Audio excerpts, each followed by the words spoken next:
Hey everyone, I hope that your week is off to a good start. I just wanted to touch base with you and check in.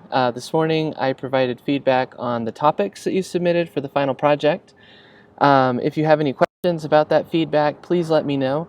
I also had some questions for some of you, so please look that over and respond accordingly if I had questions for you.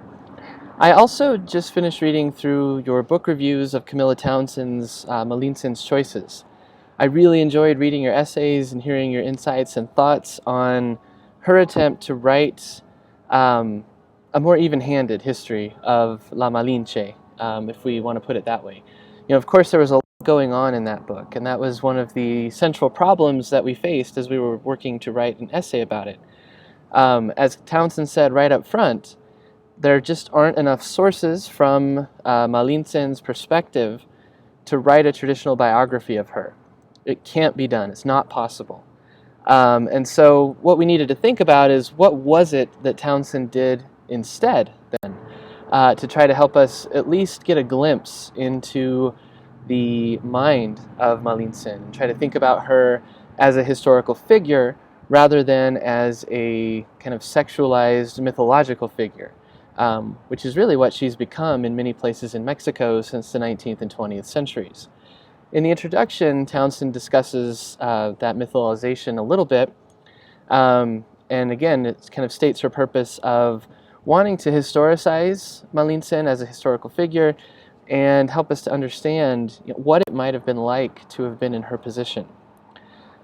In your reviews, one of the goals that you had was not just to write a report of the book or not to really delve into Malinsin's life, which I have to admit it's kind of difficult to stay away from because she's such a compelling and interesting historical figure.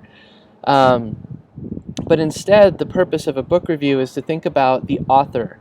What is the author's approach? How did Camilla Townsend approach this book? Again, she said what she couldn't do, so what was it she did?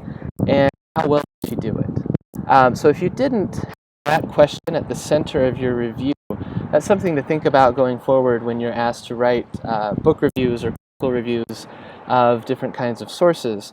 You're not so much focusing on the subject of the source or what the story is, but you're looking at how the person who wrote it approached that subject.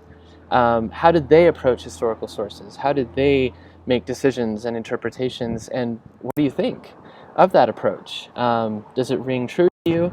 Is it compelling? Or does it fall flat? There are a couple of you who kind of compared what Townsend was doing to a form of historical fiction. And I would say you're not wrong. There is some of that. There's speculation. There's some trying to put together the pieces and figure out what was going on in 16th century Mexico through the choices that Malinsin made herself. So again, we don't have her words, we can see her choices. And that is something that Townsend hits home. So I wanted to offer you the opportunity to revise the essay. So you'll notice I tried at least not to give away too many great ideas here. But you have the opportunity to rewrite and again think about that central question. If you didn't primarily evaluate Townsend's approach and her argument, that's what you should be thinking about and trying to do. Also, please note that for your revisions, it's not really, or what I'm looking for with revisions isn't just for you to address the comments and questions that I make in the margins. Those are there just to help you get thinking about how to really address that central question. I don't want to tell you what to say, but I am trying to push you to make this sort of critical review of the book, of the author's approach. You can take that in whatever direction you want, so long as you support your line of reasoning and your critiques with evidence from the book. So again, I don't want you to just respond to the questions that I put in the margins, I should say. Instead, think about that whole approach that I've just given you. Did you identify the author's thesis? Did you make an argument about how well she supported that thesis? And is that the center of your paper? If you can answer yes to those questions, then your revision will go. Again, an option if you want to revise, you don't have to.